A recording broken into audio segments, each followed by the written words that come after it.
بسم الله الرحمن الرحيم والصلاة والسلام على أشرف المرسلين سيدنا محمد وعلى آله وصحبه ومن تبعه بإحسان إلى يوم الدين. This is the 6th session and it's a very sensitive session, and I ask Allah subhanahu wa ta'ala to help me. It's about disciplining the sexual desires of children. And you might think there is a contradiction. Sexual desire, children. I would like to put forward this session as something that could be useful at the later stage of the child's development.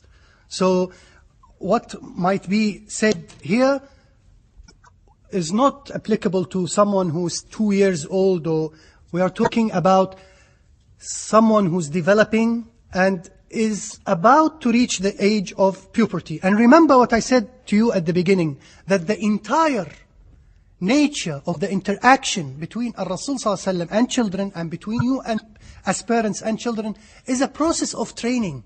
And it's a protective measure. Instruct them to pray at 7 and beat them not to create pains and take them to the emergency hospital at the age of 10. Why? Because it's training them to love the salah and to get into the habit of praying. Lowering the gaze and covering themselves and seeking permission before they enter into their parents' bedroom might not necessarily incite a sexual desire, but it will certainly train him or her to be prepared to that stage. And parents probably are a bit embarrassed to discuss sexual matters with their children, but we might see, and I hope I will show you, that Rasulullah never felt embarrassed. Because this is reality, this is a fact of life, and they are going to encounter it with you or without you, and behind you. And if you are not guiding them, they will seek advice elsewhere. And you know what I'm talking about. So, sexual desires. I wanted to divide my approach to this topic into 2 parts. One part is the role of the household in disciplining sexual desires, and then the outcome of that disciplining on the child when he is outside the house. I am aware of the problems. I am aware of the real challenges here in the West. I am aware that you might invest labor and time and effort in disciplining the child inside the household, but because we live in a non-Muslim society, it's the outside of the household which is a problem. But I still believe that this process of disciplining will make them 60, 70, 80% better than if they came out from a household that has got unlimited access to the internet, that sees all programs on TV, and that looks and buys the latest fashionable magazines that have night dresses and put them on the table in the living room. I also want to tell you something else. Be aware that you living in the West, I'm not trying to underestimate the seriousness, but just let me give you another parallel. Being or raising up children in the West is not necessarily a unique experience, although every experience is unique. But think for a moment, and I haven't spoken about this in details, think for a moment about the children that became Muslims in Mecca. Not Medina, not Anas ibn Malik. Think about those who became Muslims in Mecca. Think about Ali ibn Abi Talib. Think about Zayd ibn Haritha. Think about Abdullah ibn Mas'ud. Think about Al-Arqam ibn Abi Al-Arqam. I've got actually a book which is called Shabab Quraysh. The youth of Quraysh. It's all about the young people that were born and brought up in Mecca. Not in Medina, where there was no mosque, where there was no Surah Al-Baqarah or Al-Ma'idah or Madani culture and legislation, but there was Islamic, Mecca culture of lowering the gaze, of protecting one's private parts, because the teacher and the master in that little room that was owned by Al-Arqam Abi Al-Arqam was sufficient to morally discipline those children and indeed those companions. I am in no way trying to tell you that the situation is the same here in the West. But of course, I might argue it's better than the situation of children in Mecca. Because now we have Islamic schools, we have Islamic organizations. We are able to hold such a function at Birkbeck College rather than in the central mosque. So I am saying that we are in a better situation. The challenges are there. And inshallah, by narrating some of the verses from the Quran and some of the ahadith, we might help reduce the impact of that challenge or guide you towards dealing with that challenge. Let's then discuss the first part, the household. And really, I would like to focus and emphasize at that stage on the role of the parents. And I don't want to give you now a talk on marriage and how to select your future wife and how to select your future husband if you have the luxury of selecting. I am saying this bond is holy. This bond is sacred. Because based on that bond, everything else, based on the household, will be built. I hate talking about things related to me or things that I did. But in the four great Imams and in the Bukhari, I was fascinated and crazy about the role of the household in bringing great people such as Abu Hanifa, Al-Shafi'i, Malik, and Ahmed Hanbal and Bukhari. Because the impression that people have is that Abu Hanifa was born Abu Hanifa, the great Abu Hanifa. No, Abu Hanifa was a teenager. Abu Hanifa interacted with a society that was at some stages going through a moral decline. Ahmed bin Hanbal was tortured and was imprisoned to say that the Quran was created. Bukhari lived in the worst political, social and economic moment. He lived in Bukhara, away from Mecca and Medina. Traveled alone at the age of 18 and settled in Mecca, but still a politically deteriorated and divided society. I'm not saying that people walked naked in the street. I'm not saying that. But I am saying that those people, in their own history, in their own context, they suffered. They struggled. But it was because of the household. Because they were carrying the memory of their father, the memory of their mother. And of course, the Quran and the Hadith and the Ikhlas and the blessing. But foremost, father-mother figure. They were carrying that with them wherever they went and wherever they traveled. And Malik will always talk about his mother. And Abu Hanifa will always talk about his mother. And students, including Abu Yusuf, will say, we were never jealous of anyone other than jealous from the mother of Abu Hanifa, because whenever he sees her, he stops the circle and say, I'm going to be with my mother. So he will stop the circle and prevent us from learning. He didn't want to say we hated the mother of Abu Hanifa, but he said we were jealous from the mother of Abu Hanifa. So I wanted to focus on the household, and now I am focusing on the importance of the household, but now focusing the light of the camera on the sexual dimension in the character of the child and how the parents can contribute to that. The first thing to say is that if a household is a decent Muslim believing household, there is an immediate sexual education to the child based on that. You tell me how? If a child grows up in a household where he sees his parents praying, isn't he seeing his parents covering their private parts and covering their aura in preparation to pray?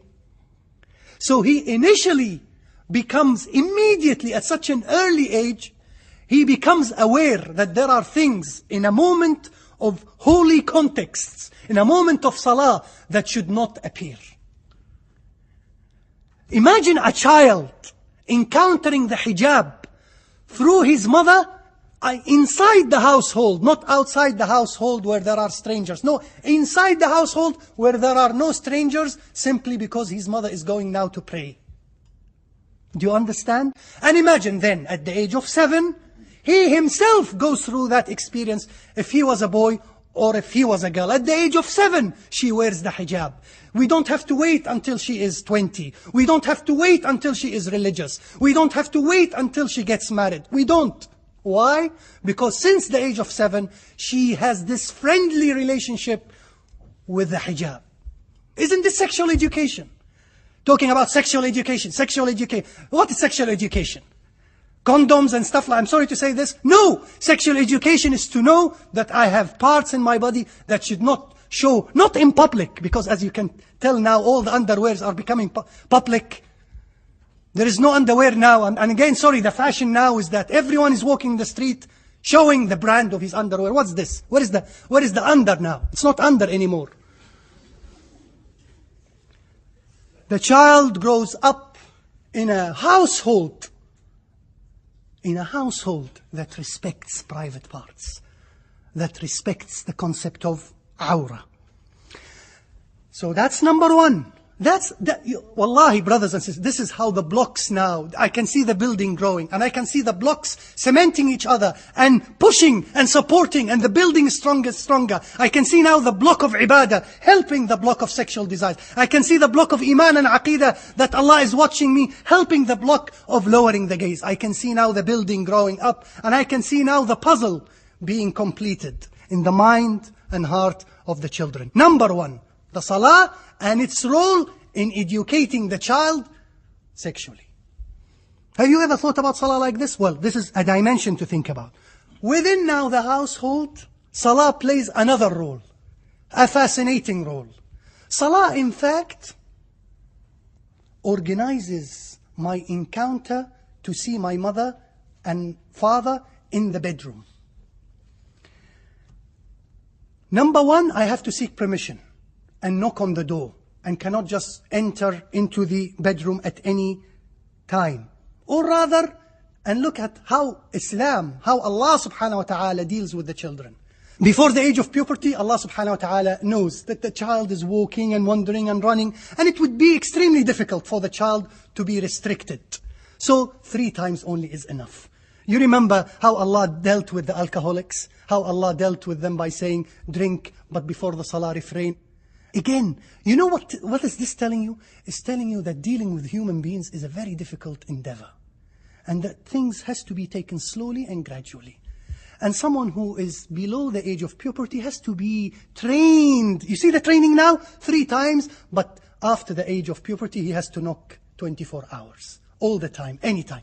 But the fascinating thing is that what is the nature of these 3 times? They are linked with the salah. They are linked with the salah. Allah subhanahu wa ta'ala says in the Quran, يَا أَيُّهَا الَّذِينَ آمَنُوا لِيَسْتَأْذِنْكُمُ الَّذِينَ مَلَكَتْ أَيْمَانُكُمْ, until the rest of the surah, in Surah An-Nur. And we will discuss Surah An-Nur in that session. O you who believe, let your legal slaves and slave girls and those among you who have not come to the age of puberty ask your permission before they come to your presence on 3 occasions. The essence of these occasions are linked with the salah. Before Fajr, which is the morning prayer, and while you put off your clothes of the noonday rest, and after Isha, late night prayer. Now tell me, brothers and sisters, tell me, wouldn't it be a contradiction if you ask your child to knock and seek permission 3 times a day, before and after particular salah, if the mother or the father don't perform salah? What a contradiction. Or more realistically, would you even ask your children to seek permission during these 3 times if you don't even recognize them because you don't pray? That's why I said to you from the beginning that I am expecting the household and the parents to have reached a certain level for all these disciplining procedures to occur. And if the parents are not aware of the overarching framework, then these procedures will not exist anyway. Now, think about the bedroom. Think about why Allah does not want the child to go to the bedroom. Because he will see things that might not be. Now, if you understand the bedroom to be a physical location, I think you are missing the point. It is what happens in the bedroom. Is that right? Do you agree with me? I'm taking you now step by step. What if I respect the culture of what is happening in the bedroom and indeed ask permission, or ask the children to ask permission to come and knock before they enter into the bedroom? But in real terms, I am transforming the culture of what happens in the bedroom elsewhere in the house. Do you want me to give you examples or make it more explicit? What if I am asking the child to seek permission so that they avoid seeing indecencies, for example, in the bedroom, but I allow them to see indecencies in the very magazine that is on the table, or in the very program that they are watching in TV? And nowadays, indecent programs don't have to be late at night, and you know what I mean. What is if the indecency is in their mobile phones, through the images coming in that mobile? What is if the indecency, I'm talking about household, I'm not talking about the outside of the household and posters and taking them to the beaches, etc. I'm talking about the household. So what I want you to think about here is that the verse is not just talking about the bedroom. The verse is talking about whatever could be happening in the bedroom and should not happen elsewhere in the household. So you miss the point, or you misunderstand the verse when you ask your children to seek permission, but you put them on trial and test them when you actually make them encounter what they could have seen in the bedroom. Is this point understood? Okay, good. So the bedroom could be a TV, the bedroom could be the internet, the bedroom could be a magazine. The bedroom could be the mother not wearing proper clothes while she's in the kitchen, or she's in the garden, or the father, sorry to say this, in the underwear in the living room watching TV and big belly and having popcorn. This could be the image. This is what I'm talking about. You want to have popcorn in your underwear? Go to the bedroom. Bedroom is where everything happens, but not the living room. No, I asked them to seek permission in the bedroom. Well, but you are transforming the bedroom into the living room. This is what I mean. And then after puberty, the training continues, but this is now not training because it's a serious procedure. You have to ask permission 24 hours because now you've reached a level where you understand. You have been praying since the age of 7. You have been into the habit of knocking on the door 3 times a day, on a daily basis. Now it's easy for you. Wallahi, brothers and sisters, wallahi, I think that Islam is easy. The problem is that we practice it too late, and that's why we find it difficult. The other thing which happens in the household is where the children have reached an age that is close to puberty, is to separate between them in the beds. Some scholars said if the bed is big, if the bed is large, then there is no problem, and the financial situation and the rooms are small, then they could sleep together, but each one have his own or her own independent blanket. But not the same bed with the same blanket. Because when people sleep, they become unconscious, anything could happen. And someone wakes up in the middle of the night to drink water and sees his sister in a... All this, brother, all this is Allah subhanahu wa ta'ala. Allah subhanahu wa ta'ala with His rahmah, He's protecting you. He doesn't want you to, at that age, to encounter anything that will create problems in yourself. Doesn't the Quran, doesn't the hadith say that when you look at a strange woman, it is as if you have been hit with an arrow by the devil? And a lot of us feel that feeling. You feel that iman went down straight away. You don't want to go to the mosque, you don't want to do wudu, you don't want to read Quran, straight away. Why? The iman went because of that look. So, when you are a child, Allah is caring about you. He says, knock the door. It might be a little bit difficult, I know, you want to see your mother, but knock. Believe me, it's good for you. Yes, you will be separated from your beloved brother, but only temporary, or only quite a distance between you, and only a blanket far away, or only that next bed far away, only to protect you. So that when you go to the society in the summer, you will not suffer. So these procedures are not to tighten you. They are in fact to emancipate and liberate you. So, التفريق في المضاجع. There are two narrations. One suggests at the age of 7. This is رواية الحاكم, and it is صحيح على شرط مسلم, and الذهبي said that this is a sound hadith. إذا بلغ أولادكم 7 سنين ففرقوا بين فرشهم. That when your children reach the age of 7, then separate between them. It seems that the age of 7 is very significant, both in salah and in sleeping. And here we're not talking about brother and sister. We're talking about 2 sisters. We are talking about 2 brothers. We are talking about, obviously, a brother and a sister. There is another hadith that is narrated by Abu Dawood, sound sanad as well, where it says at the age of 10. But again, brothers and sisters, this is the easiest thing, to buy 2 sleeping bags and that's it. This is not the point. The point is that this should be in coherence with an entire culture that is taking place at the house. So the bedroom is not transformed to the living room. I'm separating between them, but at the same time I'm asking the girl not to wear indecent clothes in front of her father and brother, even if not at the bedroom or in bed. So again, don't take the bed as just the bedroom. Take the culture of what is expected that happens in the bed elsewhere, inside the household. Another procedure, which is again quite simple, if the child is being trained to do it, is for the child to sleep, to get into the habit of sleeping at his or her right side. And I'm talking about children that have reached the age of I'm not talking about someone who's breastfeeding, brother, baby, come sit on the right hand. No, I'm talking about someone you are training. You are anticipating within a couple of years, he or she will reach the age of puberty. So sleep on the right part. Now, don't worry what happens after he goes or she goes to sleep, whether on the stomach or the back or jumps from the window or sleepwalking.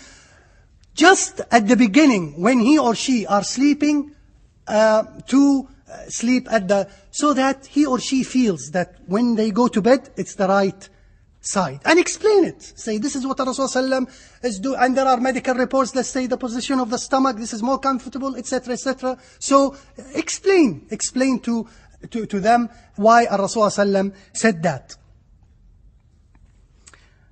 And you are aware of the hadith that for boys, that is, rather than girls, where whoever sleeps on his stomach, this is how the devil sleeps, if ever the devil sleeps. And nothing is wrong, probably at a later stage. There is a problem, of course, if the parents themselves don't do that, but nothing is wrong with teaching the children Adhkar al-Nawm, the dua of sleeping before going to sleep. Or just Bismillah ar-Rahman ar-Rahim. And there are certain du'as or some verses from the Quran that Rasulullah used to read before going to sleep. قُلْ هُوَ اللَّهُ أَحَدٌ. So that the child looks at everything, linking him or her to Allah subhanahu wa ta'ala or to the dua. And don't think that the du'as are difficult. They are not difficult. If they are repeated, I'm talking about my daughter, 3 years old, she was knowing the Adhkar and-Nawm, dua and-Nawm. In fact, I don't know some of the dua or sometimes forget. She reminds me. She actually, I tell her, because they are like parrots. They have an incredible ability to absorb. And in the same way that they can memorize good things, they can easily memorize bad things. So if you insult one day or swear at your wife, they might internalize it and after a month do it for you. It's here in the memory, but it's coming at the right moment. Okay, so this is what is happening in the household. What is happening in the household that I am seeking permission? What's happening in the household first is that I am aware that there are private parts that should not show and privacy, and that during Salah these things should be covered. Number 1. Number 2, I am aware that I should be asking for permission and knocking on the doors in times that are linked with Salah. Number 3, I sleep in the same bedroom perhaps, with my sister or with my brother, but in a different bed or a different blanket. And I try, when I sleep, to sleep on my right side and say, if possible, if I could, the adhkar or the du'as or the prayers of sleeping. This is the household. That's it. That's your mission. Of course, the boy or the girl is seeing you pray, talk nicely to your wife, etc. I'm not going to talk about, I'm just talking about these procedures in relation to the sexual. Now he goes to the outside and watches a big poster of someone who's wearing I don't know what. It's unfortunate. I know that. But think about a child that have been trained in the household to respect privacy. Doesn't it then become easy for him or her, when he or she sees an image of indecency, to lower the gaze? I know that this does not happen always, and certainly does not happen in our cases where not a lot of us are brought up in a religious way. But certainly there is a difference between a child who have grown up inside a household that taught him all these things, and between a child who have not. Would you agree with me? But even then, when he or she looks, what is your role? Did teenagers at the time of Rasulullah used to look at girls? Yes. Out of admiration? Yes. This hadith is narrated in many narrations. And the hero of that hadith is actually the brother of Abdullah ibn Abbas, who is called Al-Fadl ibn Abbas. Al-Fadl is the brother of Abdullah ibn Abbas, and he is related to Rasulullah. When you hear the word Abbas, it's the uncle of Rasulullah. But not only that. When you hear the word Abbas, it's the relative of Rasulullah. But not only that. Anyone who is related to Rasulullah, anyone who is a Hashemite, was good looking, was handsome. So Al-Fadl was handsome. Abdullah ibn Abbas was handsome. Rasulullah, you know it. You said it. You thought about it. So Al-Fadl ibn Abbas is a young boy. And this hadith is narrated by Abdullah ibn Abbas, his brother. And look, when the brother narrates about his brother, that my brother is naughty. Abdullah ibn Abbas said, كان الفضل رديف النبي صلى الله عليه وسلم. Al-Fadl, the hadith is narrated in many ways, but just let me tell you the essence of the hadith. Al-Fadl ibn Abbas was with Rasul sallam at the back of the camel or the mule. Can you imagine Rasul sallam taking many children at the back of... Have you thought as a parent, as a father, to take your child for a walk or in your car just to discuss things with him? Or when you just go home, you just want the child to go to bed because you want to have rest from work? By the way, the camel, the mule, could be the car, could be walking, could be cycling. This action of taking children behind you, or actually holding hands with your child and going to the beach and talking to him in the middle of the night, for example, and talking to him about lowering the gaze and stuff. What's wrong with that? Rather than you and him watching TV in the living room.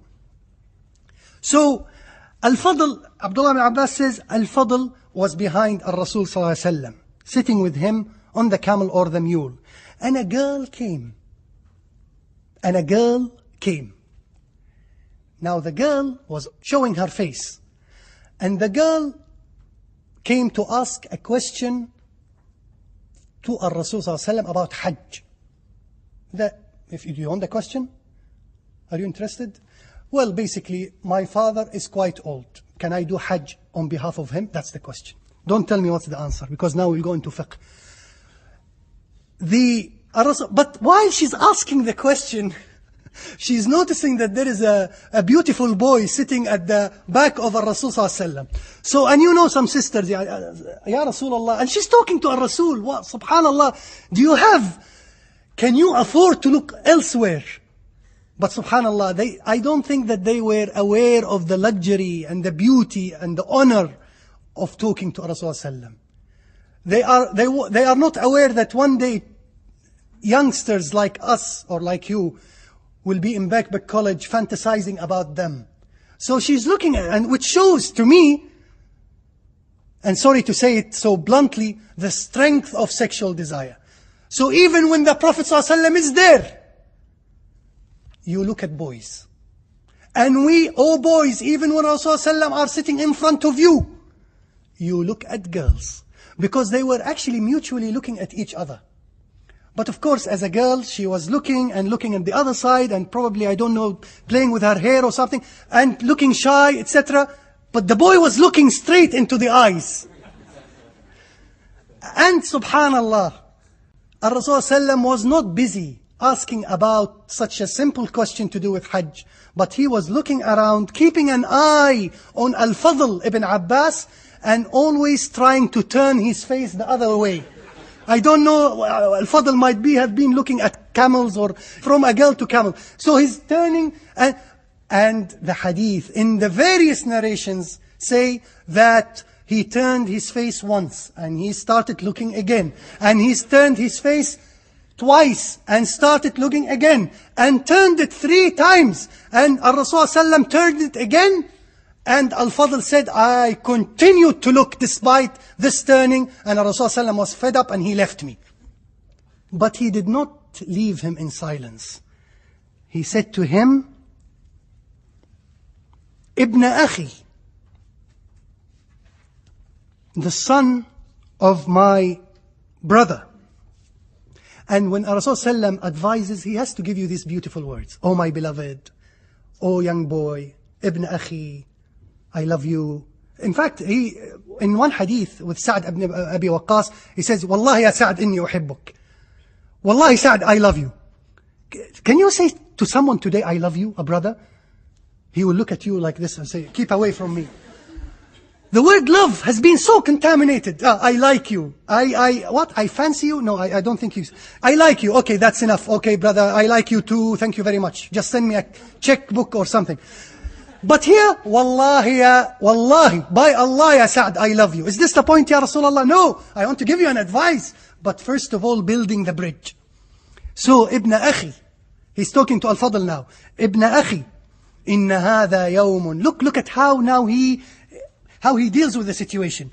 إن هذا يوم من غض فيه بصره وحفظ فرجه ولسانه غفر له. Oh my boy, oh the son of my brother, this is a day. This day, by the way, was a day of Hajj. Rasulullah, hence the question, relation to Hajj. Rasulullah was in fact close to the Kaaba. And subhanallah, it shows what? Do you know what it shows other than that? It shows not that even with the presence of the Prophet ﷺ in Hajj, you will continue to look at girls. Subhanallah. What about if you are in Leicester Square? So, here, he says to him, Al-Rasul ﷺ, this is a day. This is a special day. Whoever lowers his gaze and whoever protects his private part and his tongue, which has nothing to do with girls, but probably yes, why not in the future? Shall we meet at 5 o'clock? The tongue now begins to غُفِرَ لَهُ. Allah will forgive him. Actually, what is fascinating in this hadith is that Rasul ﷺ wasn't harsh on the boy. Number one, because this is a process of training. Number two, he didn't leave him because he's underage or anything like this. He had to say a few words. Number three, he spoke about private parts, while the boy was just looking, perhaps out of admiration. Nothing to do with the private part. But what Rasulullah was doing, training him to look seriously at looking at girls. To look seriously meaning to the serious consequences that will be based on looking at girls. Because there is a link between looking and the private parts. Isn't this sexual education? Isn't this sex education that they are talking about? Here they educate you, yes, do sleep with the girl but don't get her pregnant. Or underage pregnancy. No! Sex education here is not to fall in sex. But it's not just about don't fall in sex. No. غُفِرَ لَهُ. Linking you with Allah. And look, brothers and sisters, when Rasul says, Rasul did not say, if you look at her next time, the police will arrest you out of sexual abuse or harassment. No. غُفِرَ لَهُ. Linking the child with Allah. And he knows, Rasul that mentioning the word of Allah will have an impact on the child. Because there is this ongoing process that the household was undertaking before this saying was said to him. So he said it in that context. That you knock the door, that you respect your private part during salah. So just do it outside the house, even if the girl was beautiful. A final item. I said the procedures or the advices that are to be taken inside the household. And I talked about the importance of lowering the gaze and the serious consequences based on not doing that outside the household. Let me just now link the two together with a general advice, a third procedure that the household, i.e. the parents, could undertake as well, that is related to both what happens inside the household and what happens outside. And that is very simple procedure, but again presumes that the parents themselves are educated about that procedure. And this procedure is about explaining to the child Surah An-Nur, the chapter of An-Nur. And I would urge mothers, fathers, but particularly mothers, because in fact there is a saying of Umar ibn al-Khattab, and this is a saying, this is not a hadith, take it or leave it, where he says, teach your girls to sew and to memorize Surah An-Nur. Because if you look at Surah An-Nur, it's all about social ethics, social manners, particularly in relation to the sexual dimension. And to understand why, you have to understand the context of that chapter and why it was revealed. And I would take this chapter to be one element contributing to the sex education of the prophetic society. When an entire chapter is concerned with the relationship between men and women, and Rasulullah is reading these chapters to the community that has children inside it, what more of education do you want? Don't think that Islam hid things from children. Don't think that Islam is waiting for the child to grow up to understand through experience. No. Through training, through Quran, through responsible and educated parents, he or she will be introduced to these things as early as possible, but not to get early pregnancy. No. But as early as possible to become responsible, decent citizens in their respective community and society. Surah An-Nur was a chapter that was revealed for a rumor that Aisha radiallahu anha committed adultery. And the rumor is serious because this is the wife of Rasul sallallahu alaihi wasallam. And again, imagine, brothers and sisters, just imagine. Aisha radiallahu anha was a young girl at that time. And Rasul sallallahu alaihi wasallam was quite old at that time. And imagine how the munafiqeen would find it a very easy target to accuse a girl in her honor. Have you thought about it like this? Think about the age difference between the two. Think about the boys that were in the community and in the society, including Safwan ibn al-Mu'attal, whom they accused of doing that sin with her. And the rumor spread itself in the community, so much so that companions fell into the trap and participated in talking ill of Aisha radiallahu anha. And Aisha was devastated during that period, so much so that she asked for the first time to leave the house of Rasulullah and go and stay with her parents, Abu Bakr as-Siddiq and her mother. It was a very serious situation.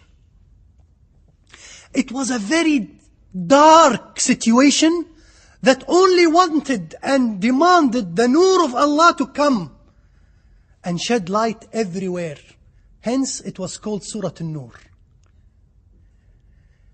What was that nur? It was the Quran, with all its social advices that will bring light into the darkness. In Surah An-Nur, the immediate verse that came, you might think was a bit harsh. الزانية والزاني فاجلدوا كل واحدة منهما 100 جلدة. The woman and the man guilty of illegal sexual intercourse, flog each of them with 100 stripes. This, when the chapter begins with that, it's you might think this is a very harsh beginning. The beginning might have been, don't attack the honor of girls, don't abuse the innocent, etc., etc. But why did it begin with that? It began with that because Allah subhanahu wa ta'ala wanted to put the ceiling first. and say, this is your limit. If you exceed the limit, you will be punished. But before you are forced to go to that limit, I'm going to protect you from the outset. And therefore, the entire chapter are talking about protective measures. Protective measures that will never lead you to commit adultery. What are these protective measures? First of all, the entire chapter, and that's why I'm saying children should be taught this chapter. It's about the protective measures. It talks about seeking permission before you go to the bedroom. What's this has to do with fornication and adultery? Well, training. Number 2, it's talking about getting your youngsters married as early as possible. وَأَنْكِحُوا الْأَيَامَ مِنْكُمْ وَالصَّالِحِينَ مِنْ عِبَادِكُمْ وَإِمَائِكُمْ. And marry those among you who are single, and the salihun, the pious, of your slaves and maid servants. If they are poor, Allah is all sufficient for His creatures. So at the beginning, seek permission. Then if you can afford, when you reach the age of puberty, to get married, get married. And then there are verses that talks about lowering the gaze. Say to the believing men that they should lower their gaze and guard their private parts. That is purer for them. Surely Allah is aware of what they do. And say to the believing women that they should lower their gaze and guard their private parts. This is a third procedure. A fourth procedure you will notice in the surah, there is hijab, talking about hijab and the importance of wearing hijab. The fifth or sixth procedure is not to speak ill of anyone's honor based on the lack of evidence. And you know, sometimes I feel we do that. Now there is a culture here in this country of following celebrity scandals. Hello Magazine is nothing but following the actor and the actresses when they go to the beach. Scandals, intruding their privacy. The society here don't speak to strangers. We are told that this is a cold society, but they are hungry for scandals. They are hungry for royal news. They are hungry to intrude any private house on a level of a photo or gossip in the sun. Allah subhanahu wa ta'ala prevented all that culture based on that incident of Aisha radiallahu anha. If you don't know what has happened or you have no evidence, then, excuse me to say it, shut your mouth. Sometimes you see sisters talking about boys. And sometimes you see brothers talking about girls. This is all targeted and addressed inside this chapter. Verily, those who like that the crime of illegal sexual intercourse should be propagated among those who believe, they will have a painful torment in this world and in the hereafter. Even in this world. And Allah knows and you know not. Allah knows the consequences of you talking and gossiping and chatting in messengers, in the internet, sending photos, looking at images, talking among yourselves and gossiping about things that can lead to talk about honors of people. All this is haram. Verily those who accuse chaste women, and I would say chaste men as well, who never even think of anything touching their chastity, and are good believers, talking about Aisha and any decent women, are cursed in this life and in the hereafter, and for them will be a great torment. This is another procedure. So, when you are asked to lower your gaze and wear the hijab, and do not speak ill of anyone unless you produce 4 evidences, otherwise you will be lashed 80 times. Are you serious? Yes. Do you know, and brothers and sisters, I want to dramatize this a little bit. Do you know that Umar ibn al-Khattab, when he was Khalifat al-Mu'mineen, he saw a zina crime taking place? He saw it and he heard it. And he went back and said to Ali ibn Abi Talib, I'm going to lash them. This girl and this boy. He saw the boy. He saw the girl. He heard them. Subhanallah, where were they? In the street or in the market? He saw them. Ali ibn Abi Talib said, Ya Amir al-Mu'mineen, you can't do that. And wallahi, if you utter the name of the girl, you will be lashed 80 times. You know why? Because he needs 3 witnesses. Him, yes, I know, I respect you, O Umar, but you are 1. As a number, you are 1. Yes, but I am Umar. I am the one that Rasul ﷺ said, if there was to be a messenger after me, it's Umar. I am the one who anticipated many things that then the Quran came to emphasize. Yes, but you are only 1. We need 4. And he did not utter the name of the girl, and the girl was left, and no one knew her till that day.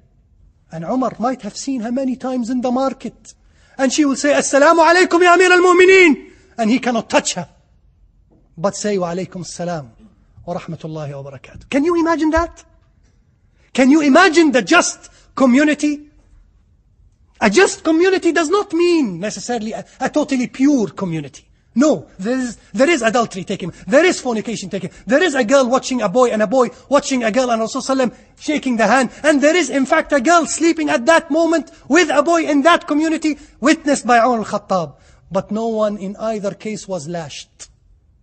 So when you take the chapter and read the first verse, الزانية والزاني, you will see then how difficult it is to establish evidence with lowering the gaze, with seeking permission, with wearing the hijab, with bringing 4 witnesses. That means that this person who committed adultery is committing it so vulgarly in front of 4 people that he doesn't mind anymore.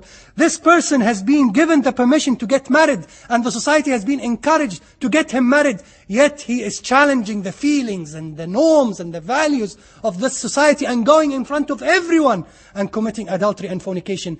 Doesn't he or she then deserve 100 lashes? Think about that. Think about all that taught to a child. Wouldn't he then take seriously adultery and fornication? Wouldn't he then take seriously when he goes to school and he watches his other boys looking at pornographic magazines? He will not participate in that. Or when he is talking to his friend about going out in the night to meet this girl or to dance with that girl, he will not even listen to the gossip that is taking place. Why? Because he has been brought up in a household that taught him once he was 7 or 6, Surah An-Nur. This is fascinating. This is amazing. This is the children that we are talking about. Not children that knows everything about girls and they boast and they are proud that they know everything about girls through the internet or through DVDs or now recently PlayStations. No. He is aware of sexual desires. He's aware of sex. He's aware of all these things. But he is aware that these are desires. They have to be disciplined. They have to be properly challenged, not suppressed. And asking that Allah one day will get him married to a decent girl that will fulfill all these things that are natural and breed him children that are his concern most. The children and the offspring. أقول قولي هذا وأستغفر الله لي ولكم فاستغفروه إنه الغفور الرحيم.